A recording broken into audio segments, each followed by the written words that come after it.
He let her sleep in the barn for one night, and by sunrise 40 mounted warriors would be standing outside his gate, though Elias Whitaker did not know that yet all he knew was the sound of wind dragging dust across dry ground, and the slow creak of wood that hadn't been touched by another human hand in years, the kind of silence that grows around a man when the world forgets he's still breathing. 6 years ago, there had been laughter in that house. 6 years ago, there had been a woman who believed no stranger should ever be turned away, and 6 years ago that belief had cost her everything. Since then, Elias had learned something different out here. Kindness didn't echo, it disappeared. So when a knock came, it felt wrong, not loud, not urgent, just 3 slow taps against the door, like someone asking permission from a place that no longer gave any. He stood still for a long second, hand resting near the old revolver on the table, not because he expected trouble, but because he no longer trusted anything that arrived unannounced, especially not at dusk when the sky turned the color of old rust and shadows stretched longer than they should. The knock came again, softer this time, like whoever stood outside didn't have the strength to insist. Elias opened the door halfway, and that was when he saw her. She couldn't have weighed more than 100 pounds, soaked through with mud along the hem of her dress, hair dark and heavy against her shoulders. But it wasn't her condition that held him there. It was her eyes, steady, unflinching, not desperate, not pleading, just waiting, like she had already accepted whatever answer he would give. "Can I stay in your barn?" she asked, her voice low, worn but clear. "I'll work for food." No shaking, no bargaining, just a simple trade laid out between them. Elias said nothing at first. His gaze dropped to her hands. There was dried dirt along her fingers, a faint stain near the cuff of her sleeve, something that might have been from the land or something else out here. It was hard to tell and harder to ask. The wind pushed past her, carrying the scent of rain and distant sagebrush, and for a moment it felt like the past had stepped right up behind him, whispering the same words his wife once believed in. Help them, just help them. He almost closed the door, almost let the silence take her back the way it had taken everything else. Instead, he stepped aside just enough and pointed toward the barn without looking directly at her. "You stay there," he said, his voice rough from lack of use. "You work in the morning, we'll see after that." She nodded once, like that was more than she expected. No smile, no relief, just a quiet understanding. And then she moved past him, light on her feet, despite the exhaustion, like someone used to walking where they didn't belong. Elias watched her cross the yard toward the barn, the last of the daylight catching on the worn boards, and for a second something in his chest tightened. Not fear, not regret, something else, something he hadn't felt in a long time. He shut the door slower than he meant to, and for the first time in years, he didn't lock it. The night did not pass the way Elias expected it till the wind died down. But sleep never came easy, not when there was another soul breathing somewhere beyond his walls. He sat in the old wooden chair near the window, the one his wife used to favor, staring out into the darkness, where the barn stood quiet against the open land. Every now and then he thought he heard movement, not hurried, not careless, just steady, like someone who knew exactly where everything belonged. It unsettled him more than noise would have, because it meant she was not afraid, and people who were not afraid in places like this usually carried reasons that did not show themselves right away. Sometime past midnight, he stood up slowly and stepped outside. The air was colder now, the kind that settled into your bones and stayed there. The stars stretched wide above him, sharp and distant, and the barn door was still slightly open. He could see a faint glow from inside, not fire, not lantern light, something softer, like the reflection of moonlight on something moving. He took a few steps closer, boots pressing into the dry dirt, each step measured. Then he stopped. He could hear it now, not talking, not whispering, but the quiet rhythm of work, with shifting water pouring, the low sound of animals settling as if they had already accepted her presence, like she had always been there. He frowned at that, because his horses did not take to strangers, not easily, not ever. Yet there was no restless movement, no nervous stamping, just calm, the kind he had not seen in them for years. Elias turned back toward the house before curiosity made him do something he would regret by morning.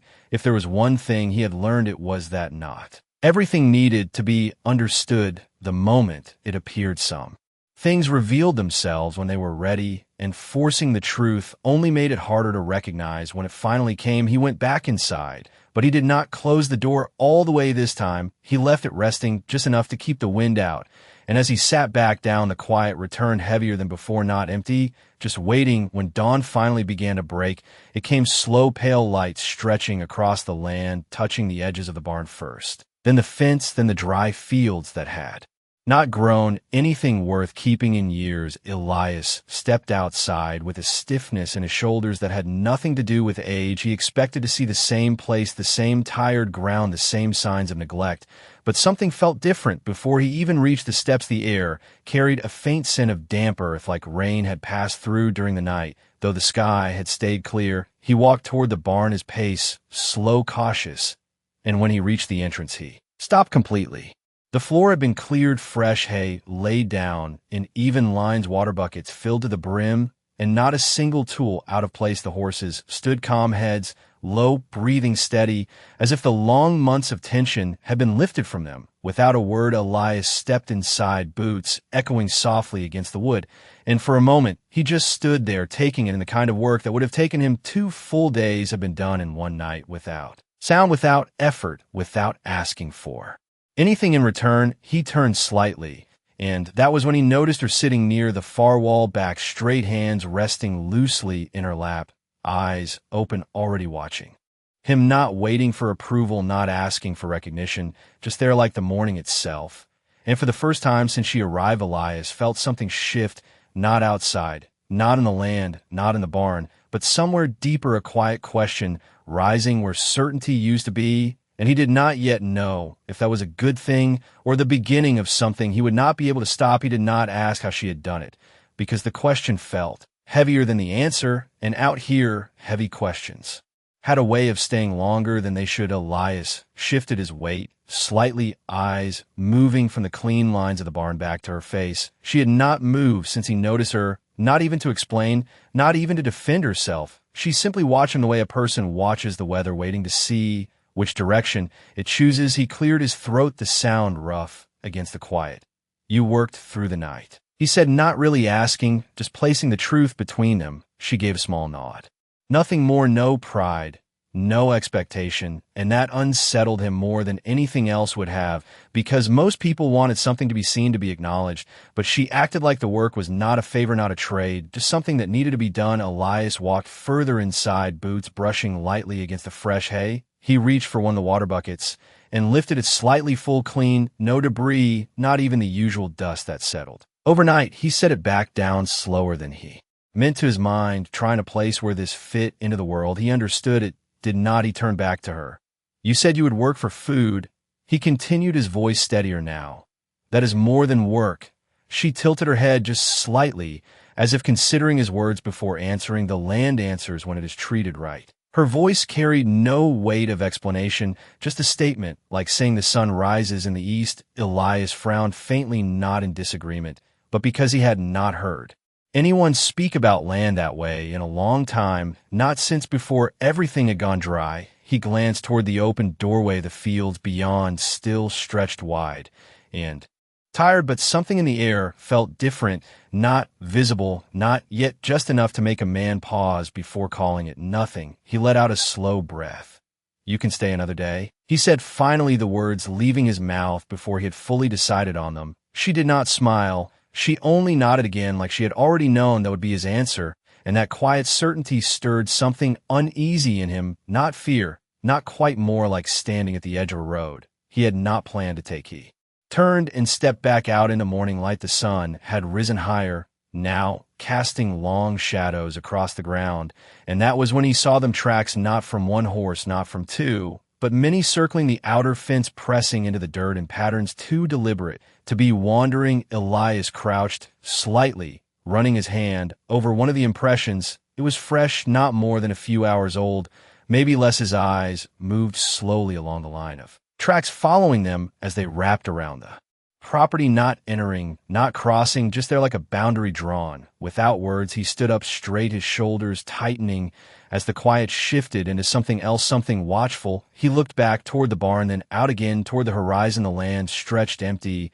as far as he could see, no movement, no dust rising, no sign of riders. Yet the tracks told a different story. Someone had been here, many someones, and they had chosen not to come closer. That choice mattered more than their Presence, Elias exhaled slowly, the kind of breath a man takes when he realizes he is already standing in the middle of something he does not understand, and far behind him inside the barn, she remained exactly where she had been sitting, calm, patient, as if the morning had already told her what was coming next, and she was simply waiting for him to see it too. The wind shifted sometime after the sun climbed higher, carrying with it a stillness that did not belong to open land. Elias remained standing near the fence line, eyes tracing the pattern of tracks again and again, as if they might change if he looked long enough, but they did not. They held their shape, deliberate, controlled, like whoever left them knew exactly how close to come without crossing a line he had not known existed until now. He straightened, slowly brushing dust from his hands, though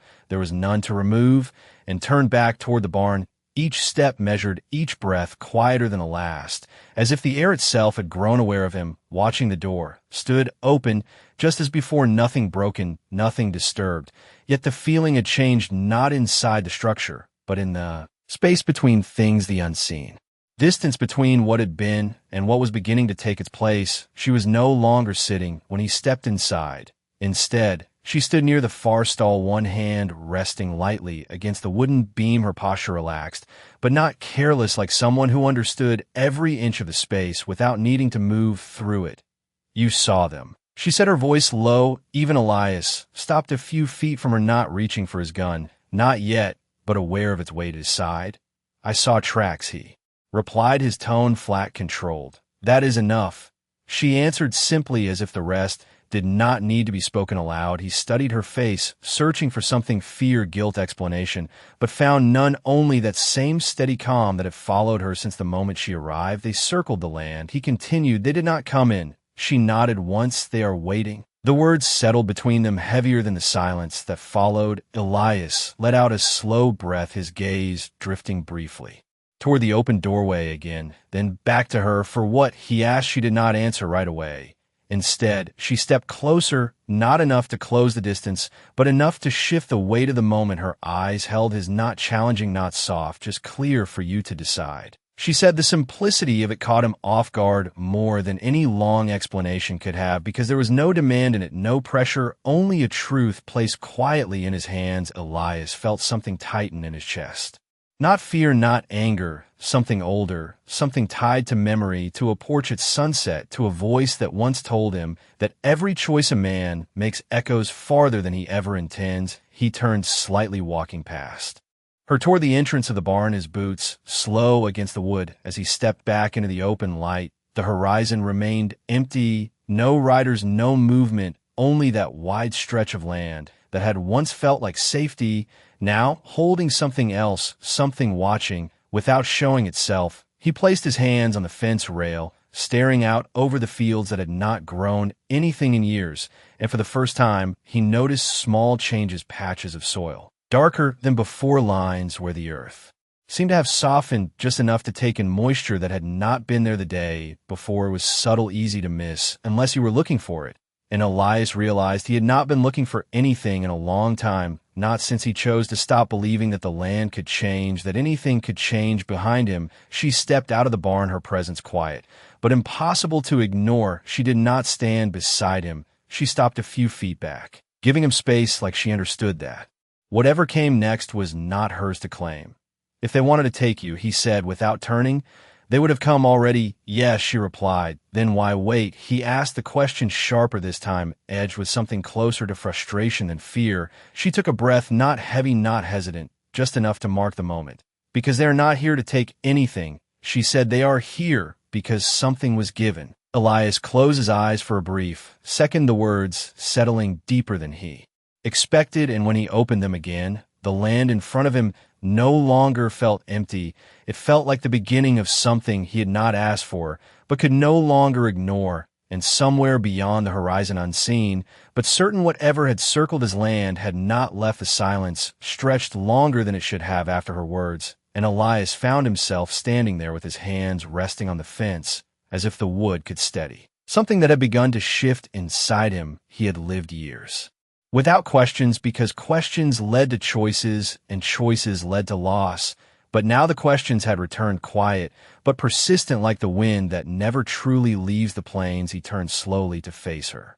Again, studying the way, she stood, not tense, not guarded, simply present, as though the weight of what surrounded them did not belong to her, but to him alone, what was given. He asked, finally, his voice lower than before, not demanding, not accusing, just searching. She looked at him for a long moment before answering, and in that pause, he felt something unfamiliar, not fear, not anger, but anticipation, like standing on the edge of a storm that had not yet broken, a place to stand without being turned away.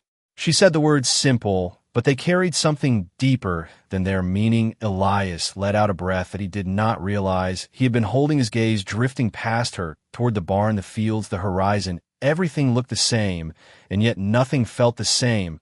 That is enough to bring riders to my land. He said more to himself than to her. She stepped closer now, her boots making almost no sound against the dirt, and for the first time since she arrived, there was something in her expression that shifted, not weakness, not hesitation, but something closer to understanding.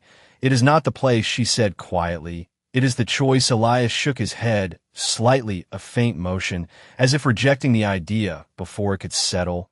I gave you a barn, he replied, nothing more. She did not argue, she did not try to correct him. Instead, she turned her gaze toward the open land beyond them where the tracks still marked the earth in their careful pattern. You gave without asking who I was.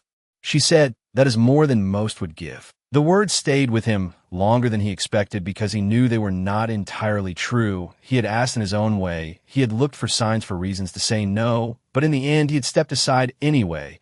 And that was what mattered, not the doubt, not the hesitation, but the act itself. Elias moved away from the fence, walking slowly along the edge of the property, his eyes following the curve of the tracks again, each one pressed into the soil with purpose, not a single mark out of place, as if whoever had come here understood boundaries better than most men. Did he stopped near the far post, crouching slightly to run his fingers along the ground. The dirt was softer here, darker, holding moisture that had not been present days before. He rubbed it between his fingers, feeling the difference, and for a brief moment something flickered in his memory, not a clear image, not a voice, just a feeling of standing beside someone who once believed the land could heal, if it was given time, if it was given care. He straightened slowly, his hand falling back to his side as that memory faded as quickly as it had come behind him.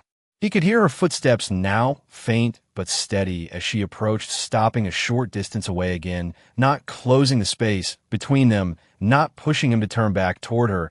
They will not wait forever, she said, her voice carrying across the quiet air. Elias kept his eyes on the horizon, the empty stretch of land that no longer felt empty.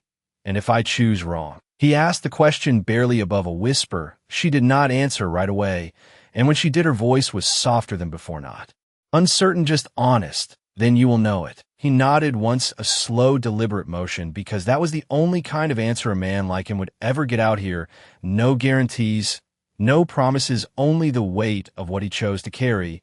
And as the sun climbed higher, casting sharper light across the land, Elias realized something he had not allowed himself to consider in years. The choice was not whether to let her stay. That part had already been decided. The real choice was whether he was ready to face what came with it, and far beyond the edges of his sight, unseen, but undeniable, whatever waited beyond those tracks was still there, watching, not with anger, not with force, but with patience, the kind that did not leave until it had been answered. The sun had climbed high enough to burn away the last trace of morning cool, but the air around Elias Whitaker still felt heavy, like something unseen was pressing down on the land and waiting for him to move. He stood there longer than he meant to, staring out past the fence line where the tracks curved like a quiet warning drawn into the earth. He had lived long enough out here to understand that silence could carry meaning, and this silence carried more than most behind him. She did not speak again, not because she had nothing to say,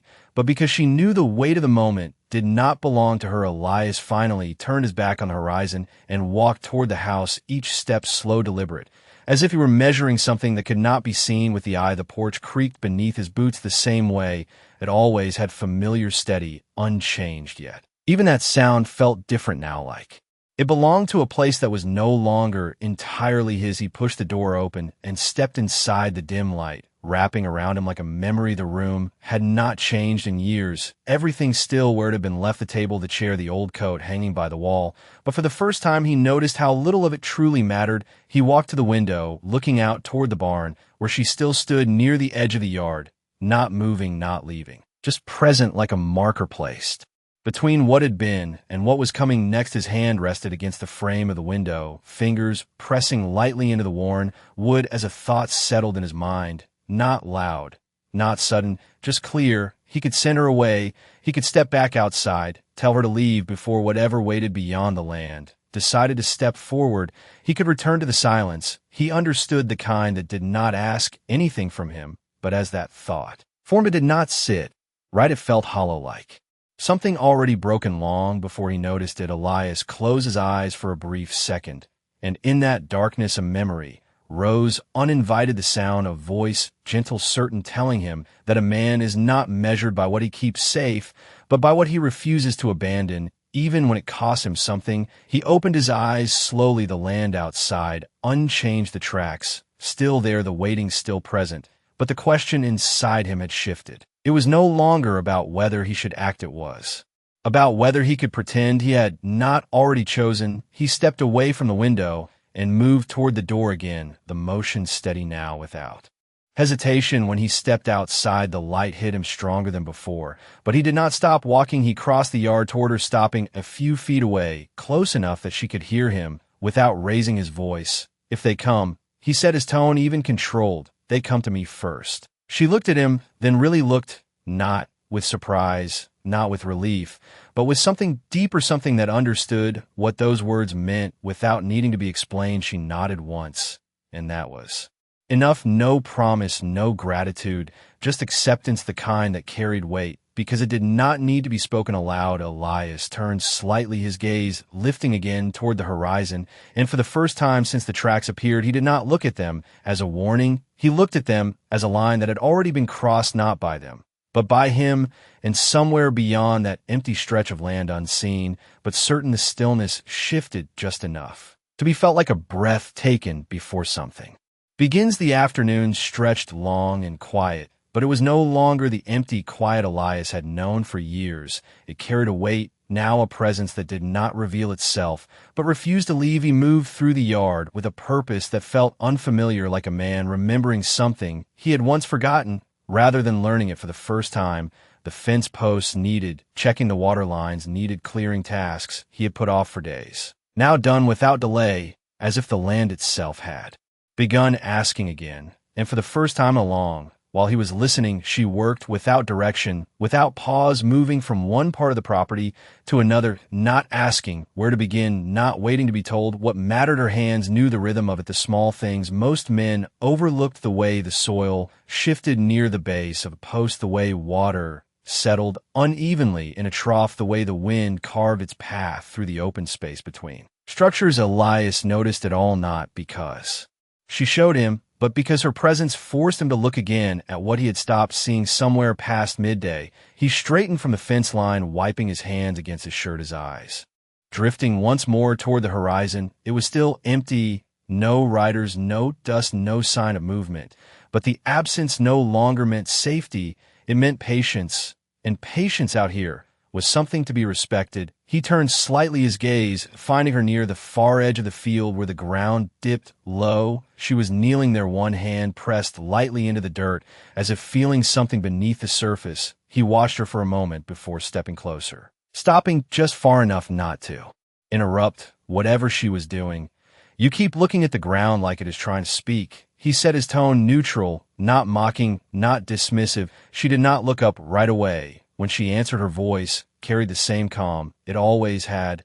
"It always does," she said simply. Elias exhaled softly, the faintest hint of a breath that might have been a quiet acknowledgement rather than disagreement. He shifted his weight, glancing down at the soil near his own boots, darker than before, not by much, but enough to notice if a man was paying attention. "It has not said much in years," he replied. She lifted her hand, then letting the loose dirt fall back into place, her eyes finally rising to meet his. Maybe no one was listening. She said the words landed without force, but they did not need it. Elias held her gaze for a moment longer than usual, then looked away, not because he disagreed, but because something in that truth settled deeper than he was ready to face. A low sound carried across the land then. Not loud, not sharp, just enough to break the stillness. Both of them turned their heads at the same time, eyes moving toward the far ridge where the ground rose slightly against the sky. Nothing visible, nothing clear, but the sound had been real, the kind that does not belong to wind or animals. Elias felt his shoulders tighten, not in panic, but in recognition. The waiting had shifted again, no longer distant, no longer hidden, just out of sight, but closer. Then before, he straightened slowly, his posture, settling into something firmer, something prepared without being aggressive. "They're moving," he said quietly. She nodded once, as if she had expected that moment all along. "Yes," she replied, no urgency, no fear, only certainty, the kind that comes from knowing the shape of what is coming even when it cannot yet be seen. Elias turned his full attention toward the ridge, now his eyes narrowing slightly, not searching for threat, but for truth, because whatever came next would not be decided by distance or numbers. It would be decided by what stood here on this land. And for the first time in years, he was not standing alone, and somewhere, just beyond that rise unseen, but undeniable, the stillness broke just enough to reveal that the waiting was over, and something had chosen to step forward. The sound came again, this time clearer, rolling low across the ridge like distant thunder that did not belong to the sky. Elias did not move right away. He stood with his eyes fixed on that thin line, where earth met horizon, waiting for something to show itself. But nothing did not, yet the land held its breath the way it does before a storm, not with fear, but with certainty that something is about to arrive. Beside him, she remained still, her posture unchanged, as if she had already seen what his eyes were still searching for. "They will not rush," she said quietly, her voice steady against the weight of the moment. Elias nodded, once his jaw tightening slightly, not in defiance, but in understanding. Men who rushed made mistakes, and whatever was coming did not feel like a mistake. It felt measured, deliberate, like every step had already been decided long before it reaches land. Minutes passed, or maybe longer. Time had a way of stretching when a man stood waiting for something he could not yet see. Then finally it came, not a figure, not a face, just the faintest rise of dust along the ridge, barely visible against the light, but enough. Elias narrowed his eyes, focusing on that point, watching as it grew, not quickly, not with urgency, but steadily, like something that knew it would arrive, whether it hurried or not. He felt his heartbeat slow, not speed up, the kind of calm that comes when a man realizes the moment he has been preparing for without knowing it has finally found him. "How many?" he asked without looking at her. She did not answer right away, but when she did, her voice carried no hesitation, enough to be heard. She said. Elias almost let out a breath that might have been a quiet laugh if the moment had been lighter, but it was not. He shifted his stance slightly, feet settling more firmly into the ground, as if anchoring himself to the land. He had spent years trying not to care about. The dust grew clearer, now shapes beginning to form within it, not rushing, not spreading out, just moving in a line, controlled, unified. As they descended slowly from the ridge, the sun caught on something metallic for a brief second, then vanished again, hidden by distance and movement. Elias felt the weight at his side, the familiar presence of the revolver, but he did not reach for it, not yet, because this did not feel like the kind of moment where a weapon decided anything. This felt like something else, something older, something that asked a different kind of answer. Beside him, she took one step forward, then stopped, her gaze fixed on the approaching liner, expression unchanged, but there was something in the stillness around her that felt different, not tension, not fear, something closer to recognition, as if the distance between what had been and what was coming had finally closed. Elias followed her gaze, the shapes clearer. Now, riders no longer hidden by dust, their movement steady, their formation unbroken. They did not spread out, they did not circle, they came straight toward the land, and that told him more than any number could. They were not here to surround. They were here to arrive. He exhaled slowly, the breath steady, controlled. "You knew they would come today," he said, his voice low. She did not deny it. "I knew they would come when you chose not to send me away," She answered, and that was when it settled fully, not as a realization, but as a truth he had already been living without naming it. This was not about her arrival. This was about his decision to let it matter. The riders drew closer, now close enough that the sound of hooves reached them clearly, no longer distant, no longer uncertain. The ground beneath Elias felt different, firmer, alive in a way he had not noticed in years, and for a brief moment he wondered if it had always been this way and he had simply forgotten how to see it. He straightened his shoulders, his gaze steady, as the first of the riders reached the edge of his land and slowed, not crossing, not yet, just there waiting. And in that pause, in that quiet space between arrival and action, Elias understood something that no one had ever needed to explain to him. This was not a moment that could be avoided. This was a moment that had to be met. And for the first time in a long time, he did not look away. They stopped at the edge of his land, just as the tracks had promised. Not a step farther, not a line crossed. The lead rider lifted a hand, and the others behind him followed suit, their movement quiet, controlled, as if they had done this 1,000 times before. Elias stood where he was, feet planted in the dirt that had begun to feel different beneath him, not soft, not weak, but holding something steady, something that answered the weight of his stance. He did not reach for his gun, not because he trusted what stood before him, but because he understood this was not a moment for that kind of answer. Beside him, she remained still, her gaze forward, her presence calm in a way that did not ask for protection and did not offer explanation. The distance between them and the riders held not more than 40 yards, but it might as well have been a line drawn between two worlds, each waiting for the other to move. First, the wind shifted again, carrying with it the faint scent of leather and dust and something older, something that spoke of long roads and longer memory. The lead rider stepped forward just one pace, enough to show intent. Without breaking the boundary, his horse moved with him, slow, steady, no tension in its frame, like it trusted the man who guided it. Elias narrowed his eyes, taking in the details, not searching for threat, but for truth. The man wore no sign of rank, no badge, no symbol that a white man would recognize. Yet there was something in the way the others held back that made it clear he did not need one. Authority does not always wear a mark.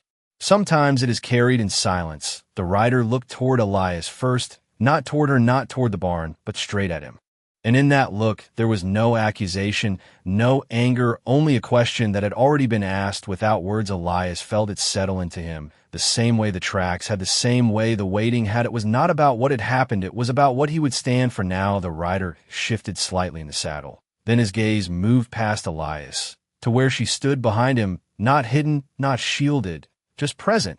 And for the first time since they arrived, something changed in the air, not tension, not relief, something closer to recognition, like a piece of a story finding its place. The rider lowered his head, just a fraction, not enough to be called a bow, not enough to be ignored either. And that single motion carried more weight than any spoken word. Elias felt his chest tighten slightly, not in fear, but in the sudden understanding that this moment was not what he had prepared himself for. They had not come to take, they had not come to demand, they had come to see something confirmed. He did not turn to look at her. He did not need to. He could feel the shift behind him, the way the space between them had changed from distance to something else, something shared. The rider lifted his hand again, this time slower, more deliberate, and one by one the others followed, not drawing weapons, not raising voices, just stilling themselves completely. The land itself seemed to quiet with them, even the wind pulling back as if it too understood that something important had already happened. Elias took a slow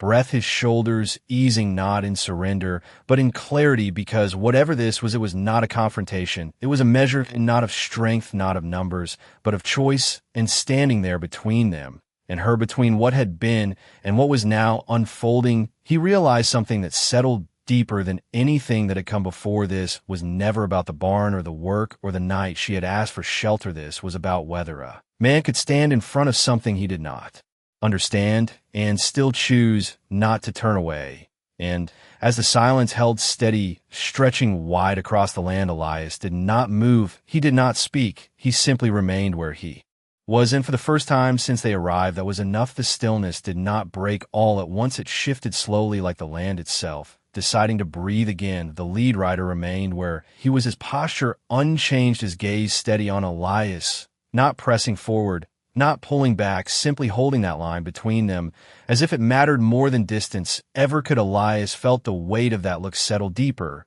not as pressure, but as something closer to understanding, the kind that does not arrive in words, but in the quiet space between them. He exhaled slowly, the sound barely there, and then, without turning his head, he spoke. "She stays." The words were not loud. They did not need to be. They carried enough on their own. The rider did not react immediately, and for a moment, nothing changed. The line held, the silence stretched, and then the smallest movement passed through the group. Behind him, not disorder, not tension, just a shift like a current moving beneath still water. The lead rider lowered his gaze slightly, not in submission, not in retreat, but in acknowledgement, the kind that comes when a question has been answered without being asked again. Elias felt something release inside him, not relief, not exactly, more like the end of something that had been waiting to settle since the moment she stepped onto his land. Behind him, she moved, then, not stepping forward, not stepping back, just enough to be seen clearly, without standing beside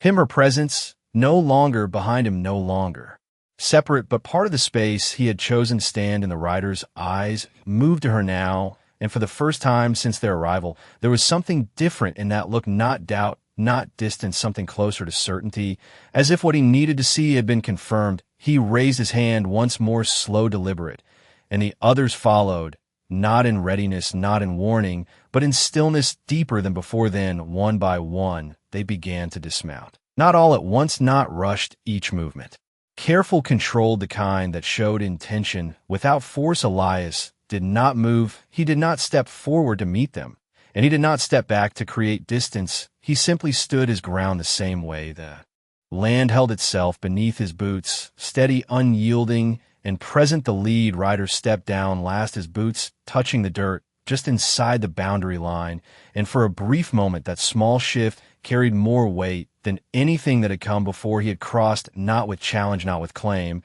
but with permission given, without words. Elias watched him approach, stopping a few feet away, close enough now that the details were clear, the lines in his face, the quiet strength in his posture, the absence of anything that resembled threat. The man placed his hand against his chest briefly, then lowered it, not a gesture Elias recognized, but one he understood anyway. Respect offered, not demanded. The silence that followed was not empty. It was full of something that had been building since the first track pressed into the soil and now stood between them, complete, without needing explanation. Elias nodded, once a small motion, but enough, and that was all it took. The man stepped back, slightly turning his head just enough to signal the others. They did not spread out. They did not move through the land. Instead, they remained where they were, as if this place was not something to be taken or used, but something to be witnessed. The wind moved again, softer this time, carrying across the field with a different sound,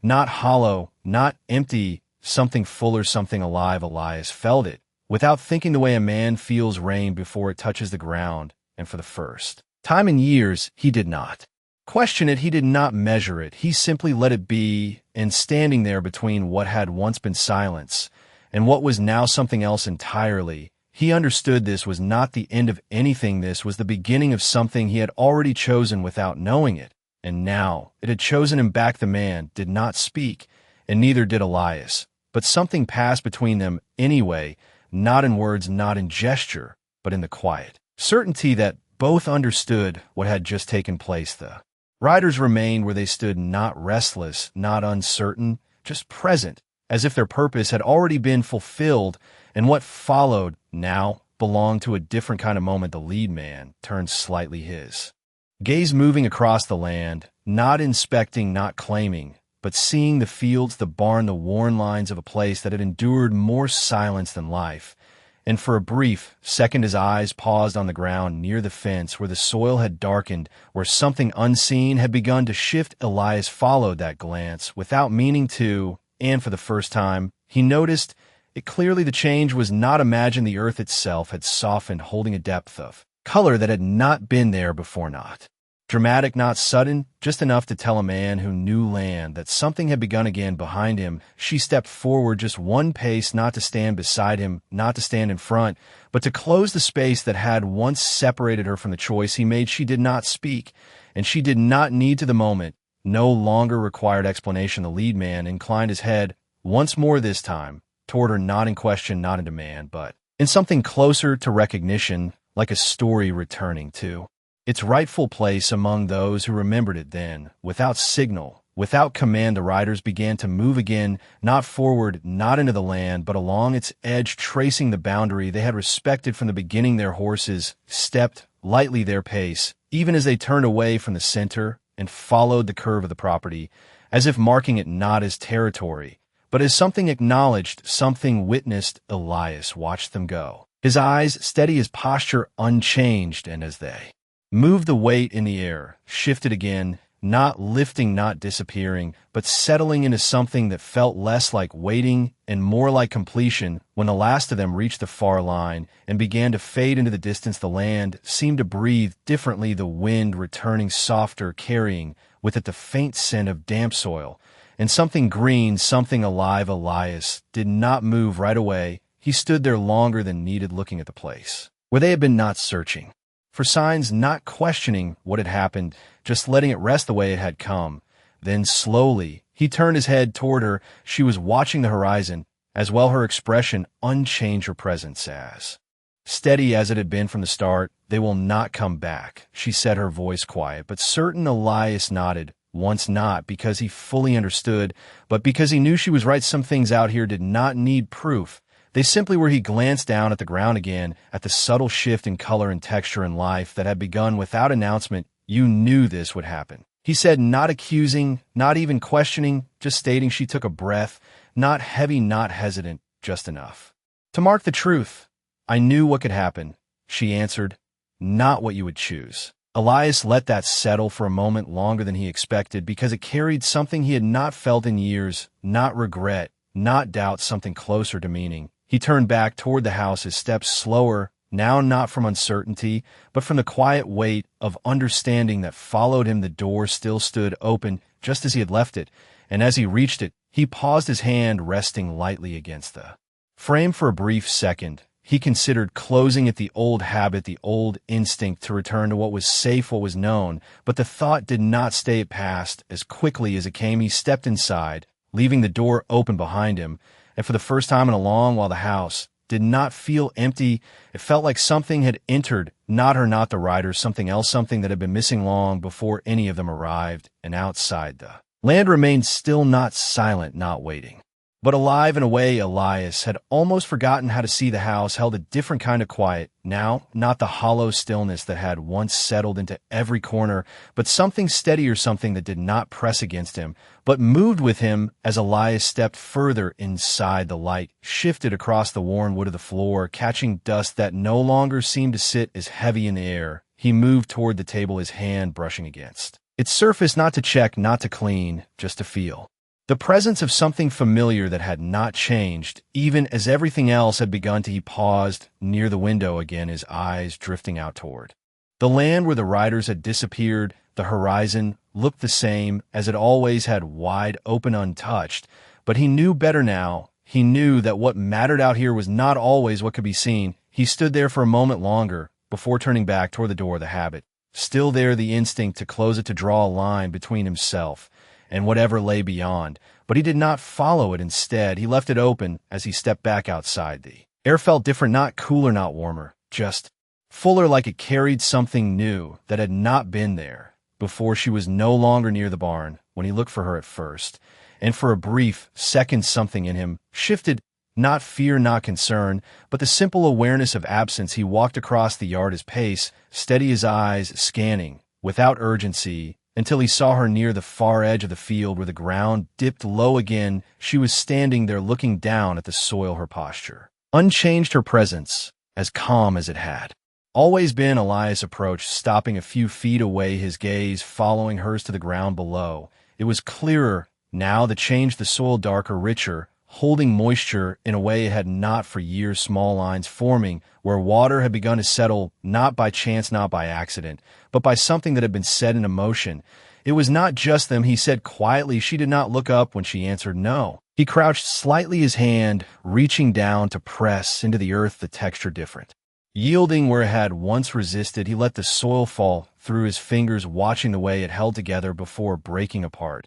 And for the first time in a long, while he felt something close to recognition, not of the land as it had been, but of what it could become, he straightened slowly, his gaze lifting back toward the horizon, then returning to her. How long? He asked the question, simple, but carrying more than time. She turned her head, slightly meeting his eyes. As long as it is allowed. She said. Elias nodded, once the answer, settling in the only way answers like that ever did, without certainty, without promise, only possibility. He glanced back.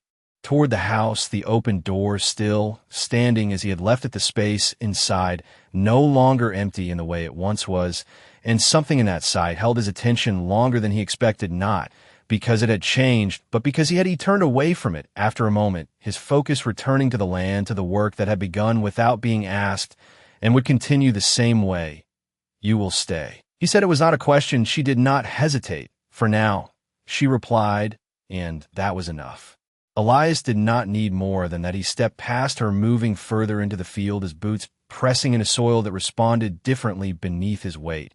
And as he walked, he did not look back, not because he did not care, but because he understood something he had not understood before. Not everything that mattered needed to be held on to. Some things simply needed to be given space to remain, and behind him she stood where she was, her presence quiet, her eyes following not his steps but the path that had begun to form in front of him, a path that had not been there the day before, and now stretched forward, not with certainty, but with purpose. The days that followed did not arrive with noise or spectacle. They came quietly, one after another, like the turning of pages no one had touched in years. Elias rose each morning before the sun, as he always had, but now the air carried something different, not hope, not expectation, something steadier, something that did not demand anything from him, yet gave something back with every breath he took. The land responded in small ways. First, the soil held moisture longer than it should. Then faint green lines began to push through the surface, fragile,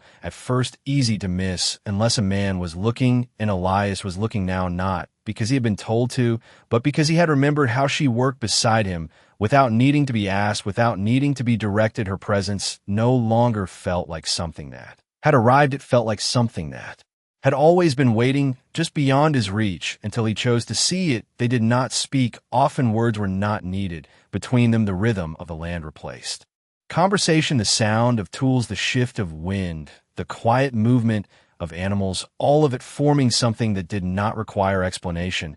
And in that silence, Elias found something he had not known. He had lost not the past, not the life that had been taken from him, but the part of himself that had stopped answering when the world asked him to care. One evening, as the sun dropped low, casting long shadows across the field, he stood near the fence line again, the same place where the tracks had first appeared. Only now the ground bore no sign of them, no imprint, no mark, as if they had never been there at all. Yet he knew better. Some things did not stay where they began. They moved through a place, changed it, and left without needing to be remembered by the earth. He turned slightly, his gaze drifting toward the barn, where she stood, her figure outlined against the fading light, still calm, still steady, as she had been from the first moment he saw her. You could have left, he said, his voice carrying across the quiet, not loud, not heavy.